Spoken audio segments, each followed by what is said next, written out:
আসসালামু আলাইকুম। কেমন আছেন সবাই? আশা করি সবাই ভালো আছেন। আপনাদের দোয়া এবং ভালোবাসায় আমরাও ভালো আছি। আমার ছোট্ট বাচ্চাগুলোর জন্য আপনারা একটু বেশি বেশি করে দোয়া করবেন।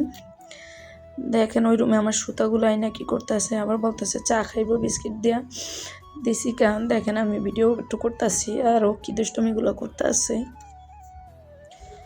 তো আজকে কই মাছ দিয়ে নারিকেল বাটার দিয়ে রান্না করব। কে কে খেয়েছেন অবশ্যই কমেন্টসে জানাবেন। তো আমার ভিডিওটা সাথেই থাকবেন প্লিজ। দেখেন আমার ছেলেটা কি দুষ্টামিগুলো করতেছে।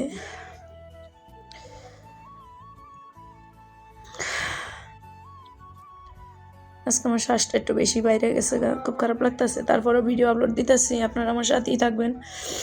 ঢাকা শহরে যাদের বাড়িঘর নাই আসলে কিভাবে থাকবে তারা, আর মানে বাজারের যে খারাপ অবস্থা তা আল্লাহই মাত্র জানে, আর কেউ জানে না। এমনিতে গ্যাস থাকে না, তার উপরে আবার একটা চুলাও নষ্ট হয়ে গেছে খুব খারাপ অবস্থা।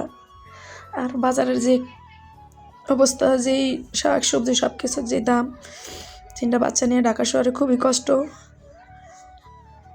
তো আপনারা আমার সাথেই থাকবেন। দেখেন যদি বলি যে খরচ করব না, তারপরেও খরচ হয়। আমরা মধ্যবিত্ত, অনেক চাহিদাই পূরণ করতে পারি না টাকার অভাবে। এই যে ছোটো বাচ্চাটার জন্য এগুলো আনাই লাগে, কারণ ও তো বুঝে না। হয়তো ওই বড় দুইটারে বুঝাইলে হয়তো কিছু বুঝতে পারবো, বাট ও তো বুঝে না। তো ওর জন্য ওই বিস্কিটগুলো নিয়ে আসছিল আপনাদের ভাই।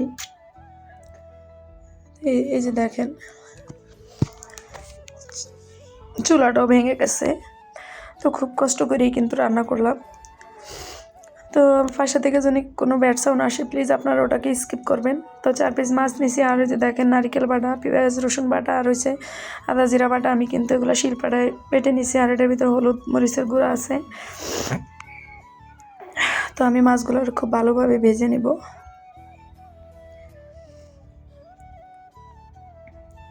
তো কড়াইতে তেল দিয়ে দিলাম। এখন ওই যে সিলিন্ডারটাও ভরা লাগছে, কি করব, আসলে খুব কষ্ট হয়ে যায়। একমাত্র ভরসা আল্লাহ, আল্লাহ ছাড়া আর কেউই নাই। তো মাছগুলো কিন্তু আমি খুব ভালোভাবে ভেজে নিচ্ছি। আমার ভিডিওটা কেমন হয়েছে অবশ্যই কমেন্টে জানাবেন।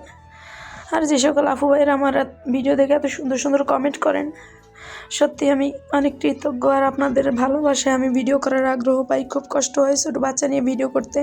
আমার একটাই ফোন, একটা দিয়ে সবাইকে সময় দিই, তারপরে এই ফোনটা দিয়ে কাজ করতে খুব কষ্ট হয়। তারপরও আপনাদের ভালোবাসায় আমি অনেক দূরে এগিয়ে যেতে চাই। প্লিজ আপনারা আমার জন্য দোয়া করবেন,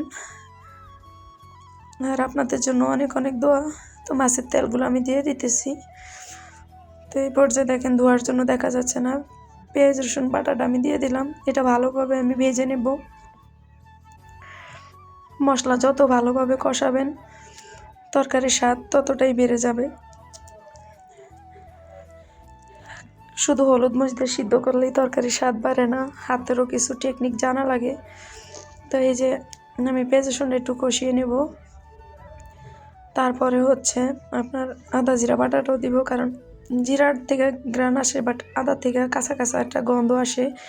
তো আমি যদি ভালোভাবে আদাটা আর জিরাটা কষিয়ে নিই তাহলে ওই গন্ধটা, দেখেন আমি সিলিন্ডারে ওই যে পাইপ দেখা যাচ্ছে, সিলিন্ডারে রান্না করতেছি। তা আমার গলাটা কিন্তু ভেঙে গেছে।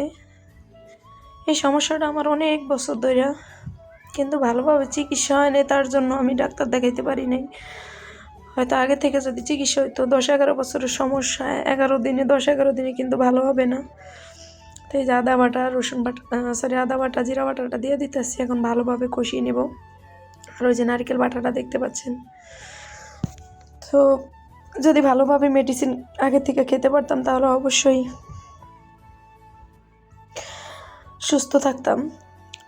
তো আমার জন্য একটু বেশি বেশি দোয়া করবেন আপনারা। এই পর্যায়ে লবণ দিতে চাই, ভালোভাবে মশলাটা নেড়ে চেড়ে কষিয়ে নিচ্ছি।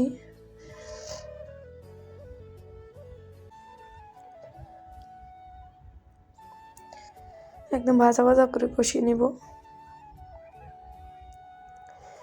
একটা সিলিন্ডার আগে ছিল 700-800 টাকা, এখন 1600-1700 টাকা। কীভাবে চলবো বলেন? এখন গরম পানি দিয়ে দিচ্ছি।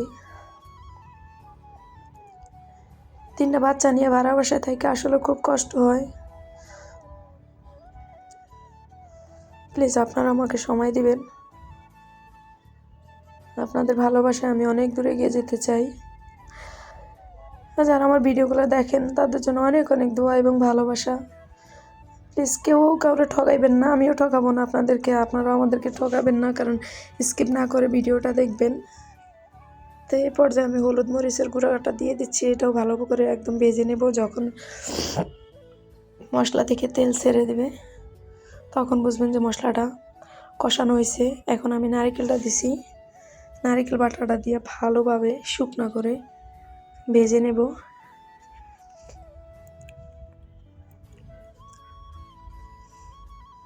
আমি ভালোভাবে নেড়ে চেড়ে ভেজে নিচ্ছি। তো একটা কথাই বলতে চাই, ভিডিওর এই পর্যন্ত যারা আমার সাথে আসছেন প্লিজ একটা লাইক দিয়ে আমার ভিডিওটা দেখা শুরু করবেন। আর যারা নতুন আছেন আমার চ্যানেলটি সাবস্ক্রাইব করে দিবেন, পাশে থাকা বেল আইকনটি অন করে দিবেন। আমি ভালোভাবে কষিয়ে এবার পানি দিয়ে নিচ্ছি। আর আমার ভিডিওগুলোর সাথেই থাকবেন। আমার ভিডিওর কোনো অংশ যদি আপনাদের কাছে ভালো লেগে যায় তাহলে আমার চ্যানেলটি সাবস্ক্রাইব করে দিবেন। আর যদি ভালো নাও লাগে তাহলেও আমার ভিডিওর সাথে থাকবেন। দেখতে দেখতে দেখবেন যে একটা সময় হয়তো আমার কাজ কিংবা আমার কথা একটা না একটা অবশ্যই ভালো লেগে যাবে।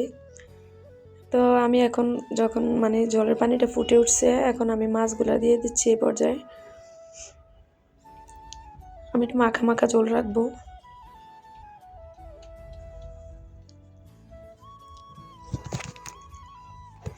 যেহেতু মাছ আগে থেকে ভাজা, দেখেন আমার রান্না কিন্তু শেষ হয়ে গেল গা। আর আমি ঝোল টানাবো না।